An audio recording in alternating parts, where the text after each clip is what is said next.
It's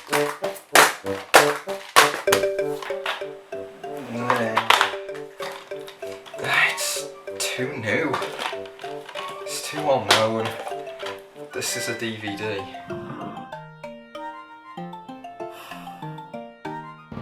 Guess it'll do.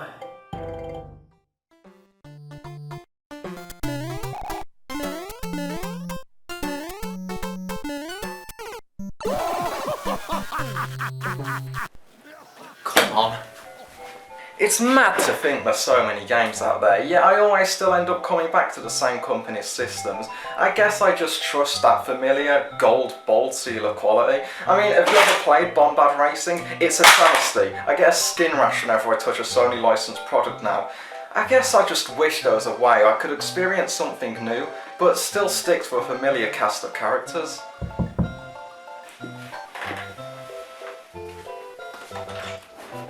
Join me, Bloops, and I will make your face the greatest in Korodai, or else you will die. Yeah, I'm okay, thanks. To be fair, I can always go third party but stick to a recognisable cast of characters. Nintendo's pretty lenient with letting other companies work with their IPs. For example... Back in the 90s, Square developed Super Mario RPG, which received critical acclaim following its release. Later on, Hudson Soft came along to develop the Mario Party series before they got dissolved into Konami, as you do, and at some point EA came along and made a basketball game with Mario, Luigi and Peach in it. Why? For whatever reason, Square Enix got on that trend, and then he went to the Olympics with Sonic. 6 times. There's more spin-offs with Mario in the title and there are babies in the world. Nintendo is known to hold such a tight grasp on their characters, so it perplexes me that they contract Mario out like it's a disease. The only other Nintendo IP slightly mangled by other companies is Zelda, and she got an indie game at best and Sonic level at worst. All things considered, that's a pretty good track record of trust to give to third parties. What?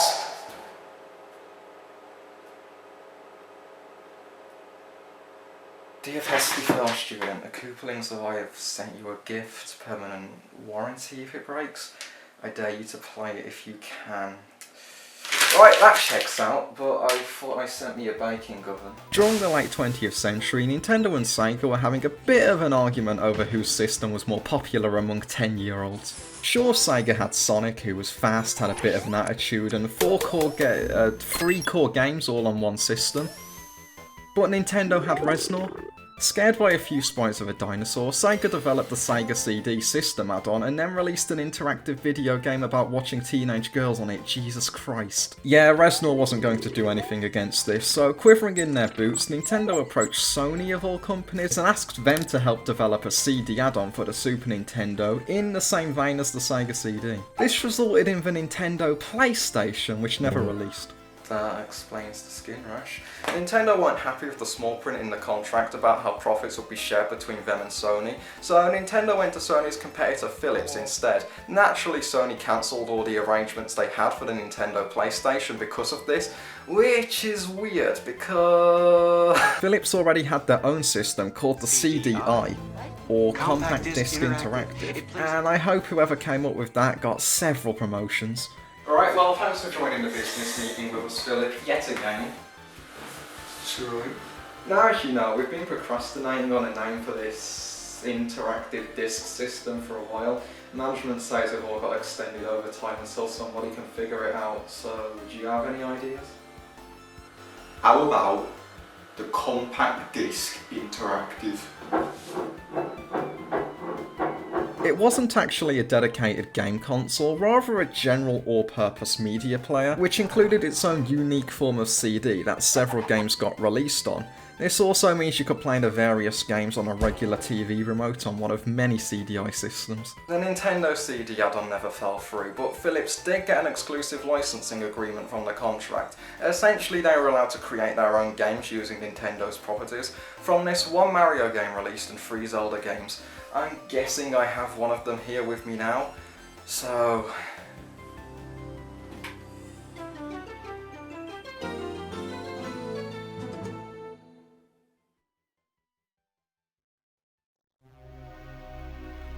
So, here's Link the Faces of Evil. You know, a part of that famous Link franchise. It's a classic.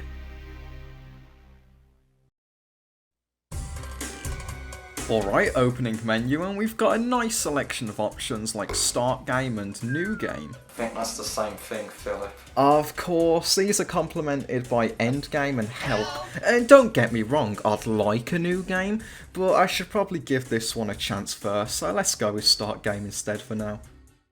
Gee, it sure is boring around here. Now that's some foreshadowing if I've ever seen any. Credit where it's due, these cutscenes certainly have a unique art style. They're so overly animated, but at the same time everybody's movements are just inhuman. Like everybody keeps getting closer to the camera, just to cower away like I'm threatening them with a knife. Anyway, Link wants to get some. Wow, what are all those heads? And then Gwonam, the absolute legend, opens up this map in the most seamless cutscene integration any game has ever done. You know what? I'm actually getting pretty excited to play this game. This game from 1993 has a fully animated cutscene with voice acting, an extensive map, and a belter of a song to go with that. As far as first impressions go, it defies anything the Super Nintendo had. Have you ever played A Link to the Past? What was the opening cutscene for that, like 2 nanoseconds? And it didn't even have Gwonam in it. I decided to head to Garonu first because it sounded like the funniest option, and look! There's Link! There he is! There's enemies spawning everywhere. Faces of Evil is a 2D platforming game much like Zelda 2, although it's so incredibly slow and the movement as a whole is just a drag. And get this right, get this. You have to press the up button to jump. And look, I get it, I'm playing on a TV remote, but a typical CDI controller would come with at least 3 buttons, one of which is dedicated to using your sword and the other is a reserve slot, basically for equipping different items. To enter the pause menu so you can equip said items, you have to crouch and press the item button. Wonderful! It's also the same button you use to enter doors, which is not only a piss take when I literally cannot see where the door is and waste all my items, but guess what the third button on the controller does? Nothing. It is literally impossible to play this game with less than 3 buttons, and yet they decided not to program in a simple pause button. Like, I can get having up be jump in case you're playing the game on a controller like this one, or maybe even this one. But the pause menu is genuinely the biggest piss take ever. Anyway, all of that was a diversion for how long it takes to cross this bridge at Garonu, but I think I've made it across now. Finally.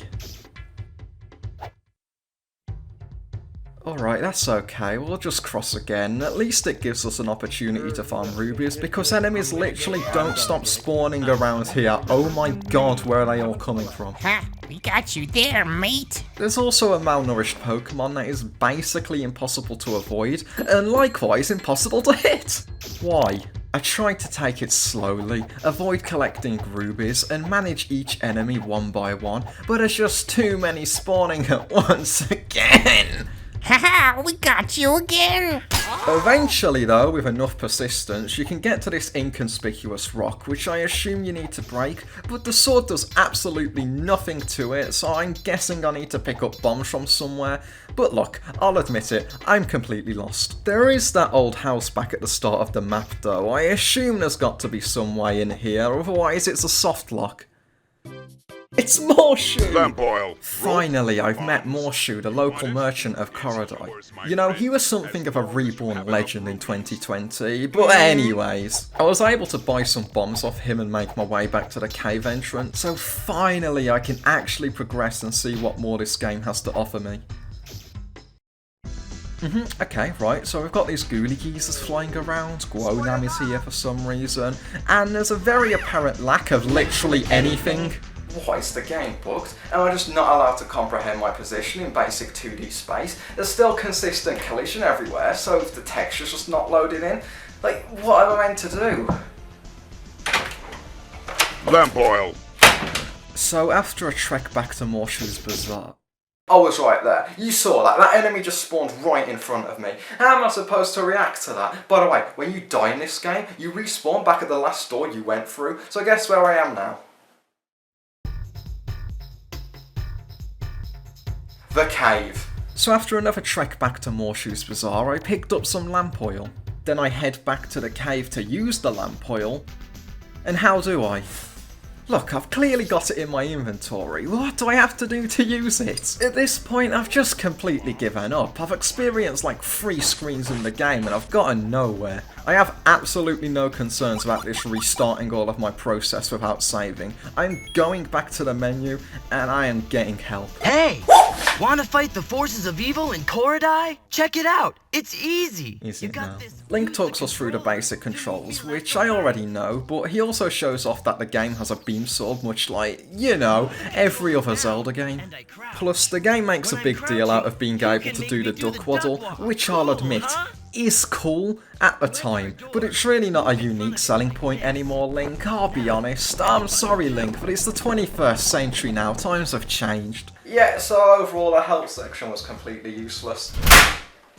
Time to resort to the internet. I found this guide on GameFAQs and I was sort of on the right track. It suggests the first thing to do is head to Gwonam and grind rubies from the primitive prick, so at least I have that going for me. Once you have enough money to repay the debts animation magic spent making this game, stockpile items from Morshu and then head back to the map, which you can access whenever you see the Triforce scroll. From here you're advised to head to Nortinka. What a name. But I feel like I had cheated enough at this point, so I'm gonna continue this spoiler free. I'm just gonna pin this for now though, just in case. So here's Nortinka, technically the first area, and a snowland at that. I'll give it originality at least. Something nice in this area is that you can pick up snowballs when you kill a moblin. They're practically useless, but it's funny that you can throw them against enemies and they just make a metallic clink. To be honest, I like this area a lot. It's quite casual, there's not an overabundance of enemies like Gwonam, and there's actually a bit of platforming that's surprisingly enjoyable despite the finicky controls. Anyway, hang on, let me kill this guy before I talk to the NPC down there. By the way, I probably should have mentioned earlier, but if you stand still for a couple of seconds, you'll automatically shield against projectiles. What? I say it was a good concept, I didn't say I had good implementation. I'll just put it down to a fluke. What does the Neanderthal have to say? Help! Ganon froze the fountain. I'm stuck. I'm stuck. Somebody's trying pretty hard to claim benefits.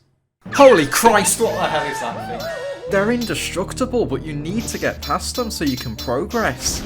They just clink like stone or snow, I guess, when you hit them. Wait a minute.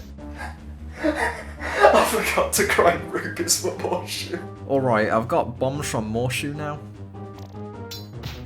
Pathetic. This game is absurd. Where do I go? What do I do? How do I defeat those Yeti, Andros, Magin, Muppet things? Yeah, I don't know where I'm going with that either. Exactly like I don't know where I'm going with this game. I might as well just throw this bit of gum I've been chewing for the last week at a map and let that decide where I go for me. I mean, after all, I've already gone to 2 places that lead to absolutely nowhere. I might as well add a third and make my own Triforce of Drivel. Well, guess it's the flaming nipple. Oh, look at that, the Larkin lizards from Gwonam make a return, but thankfully they're actually manageable to deal with this time since there's so few at once. Gomas also make an appearance here, and that's the extent of their appearance. I gave the remaining ashes of a Goma to this fisherman in a hut, and he gave me a long-range sword in return. Biggest crab I ever caught. Well, I caught it, actually. It's a Goma! You're pretty good. Here. Yeah, mate, cheers, no worries, mate. Off I go again. My merry adventures led to accidentally hitting an effigy and cursing me for life, but I also got a key which opened this door, so at least there's that going for me. Plus, you'll never guess what. The snowballs actually have a use here! Get in! In this cave you can melt the fire lizards to pick up flames, otherwise at the end there's just an exit back to the map.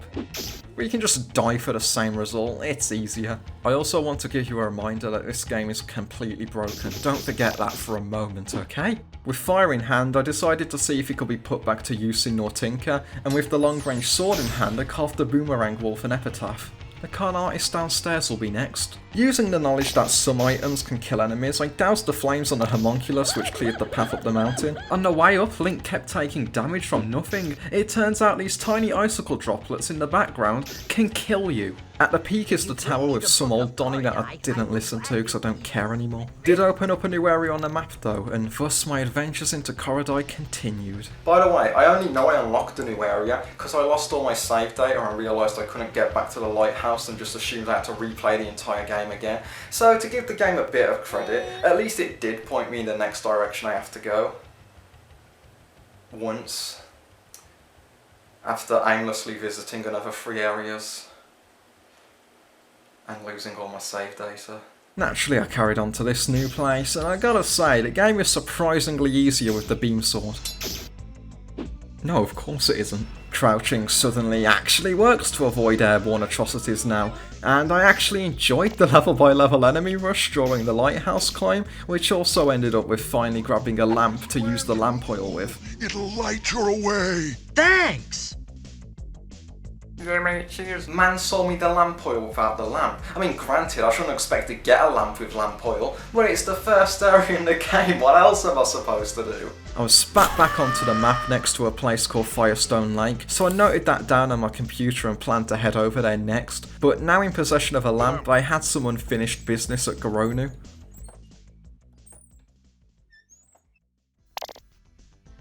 Look at that, the gift of sight being put to the one use below shoving dog shit in your eyes. Here's a shocker, the design of the cave is not good!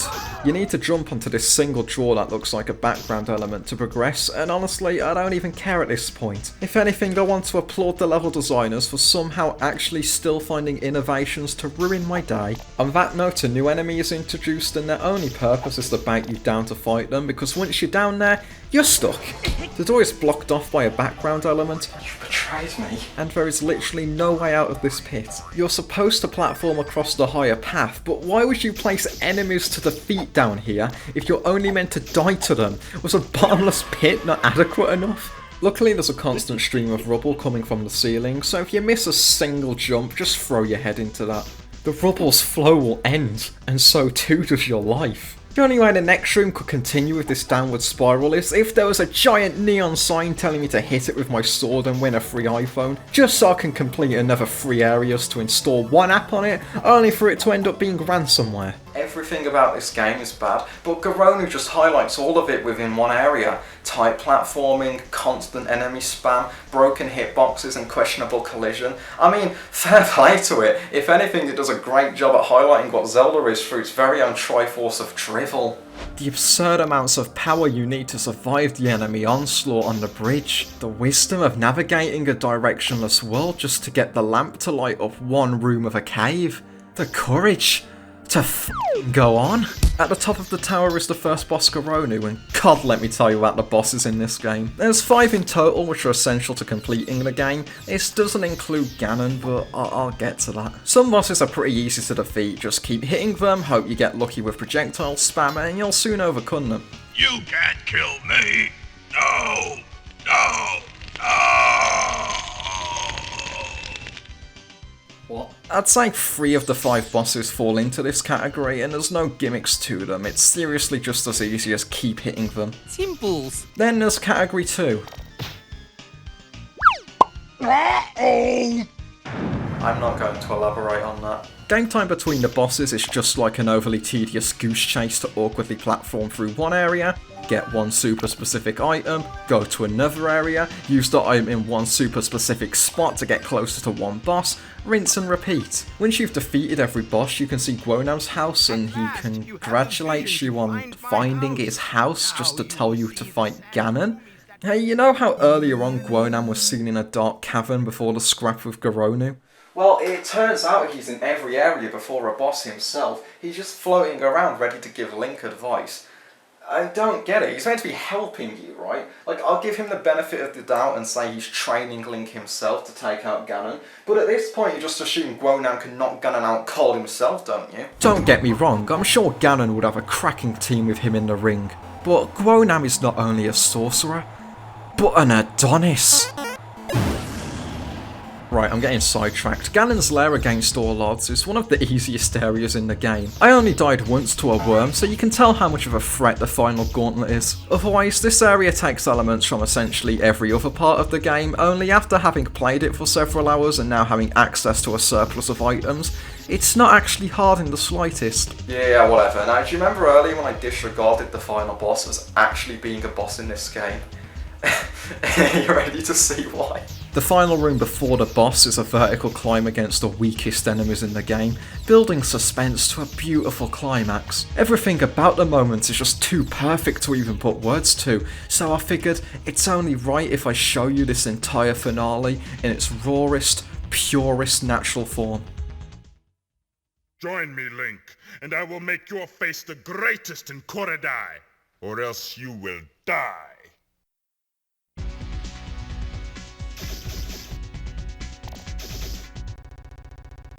Poetic, isn't it? What a way to end this alluring story with the ironic metaphor of locking Ganon within a book himself.